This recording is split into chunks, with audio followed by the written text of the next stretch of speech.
সম্পর্ক কখনো কিন্তু দুইজনের সমস্যায় ভাঙে না, ভাঙে তখনই যখনই সম্পর্কের মধ্যে তৃতীয় ব্যক্তিটা ঢুকে পড়ে। আর আমাদের পবিত্র স্বামী স্ত্রীর সম্পর্কটা কে ভাঙতে চেয়েছিল সেটাও আজকের ভিডিওটা তুলে ধরবো। জানতে চাইলে আমার ফুল ভিডিওটা দেখুন না টেনে।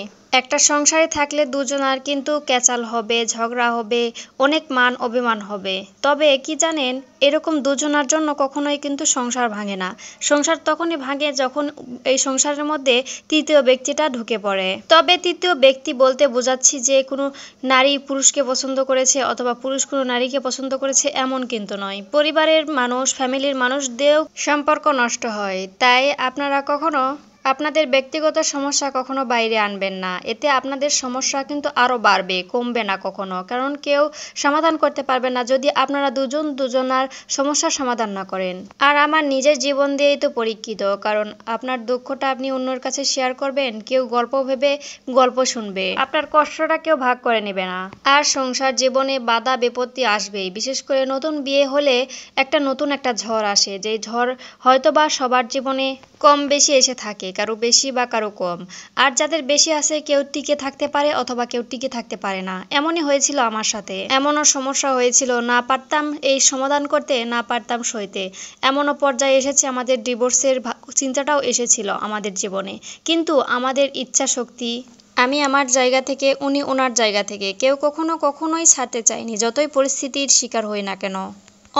অনেক সমস্যার মধ্যে গিয়েছিলাম, কিন্তু মানুষ উপর থেকে হয়তোবা এটা মনে করবে খুব সামান্য, খুব ইজি ব্যাপার। কিন্তু আমাদের জীবনে ওই পরিস্থিতিতে অনেক কষ্টদায়ক হয়ে গিয়েছিল আমাদের এই পরিস্থিতিটা হ্যান্ডেল করতে।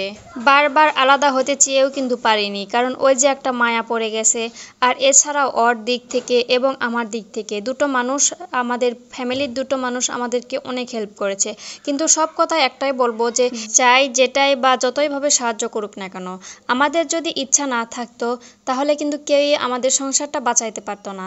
আমরা যে খারাপ পরিস্থিতিতে ছিলাম বা এখনো খুব একটা যে ভালো আছি এমনও নয়, কিন্তু এখন আগের যে সমস্যাগুলো ছিল, কেউ আমাদের আলাদা করতে চাইতো, সেই সমস্যা থেকে আলহামদুলিল্লাহ মুক্তি পেয়েছি। তবে যাদের জন্য মুক্তি পেয়েছি বা যারা আমাদের সাহায্য করেছে, আমি তাদেরকেও বলবো অনেক ধন্যবাদ। কিন্তু তার ক্রেডিট বিশেষ করে আমাদের নিজেদের। কারণ দুজনার প্রতি যদি আকৃষ্ট থাকি, দুজনারকে প্রতিটা মোনাজাতে যদি এরকম করে চাওয়া হয় যে শেষ নিঃশ্বাস পর্যন্ত আমি তার সাথেই থাকতে চাই, যত বাধা আসুক, যত বিপত্তি আসুক, আর যেটাই বলুক না কেন, আমি তাকে ডিভোর্স দিব না, সে আমার কাছে বেস্ট, আমি তার কাছেই সুখে আছি, এরকম যদি মনোভাব থাকে, তাহলে আমার বিশ্বাস আমাদের ডিভোর্সের সংখ্যাটাও অনেক কমে যাবে এবং এত সহজে কিন্তু ডিভোর্স দিতেও ইচ্ছা হবে না, যেটা কিন্তু আমাদের মধ্যে ছিল।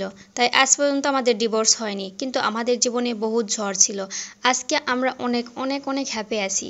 আমাদের দুজনের মধ্যে প্রচুর ঘাটতি আছে, তারপর আমি এটাই বলবো যে ও আমার কাছে বেস্ট, আর ওকেও আমি বলতে শুনেছি আমি নাকি তার জন্য বেস্ট। দোয়া করবেন আমরা যেন এভাবেই ভালো থাকতে পারি।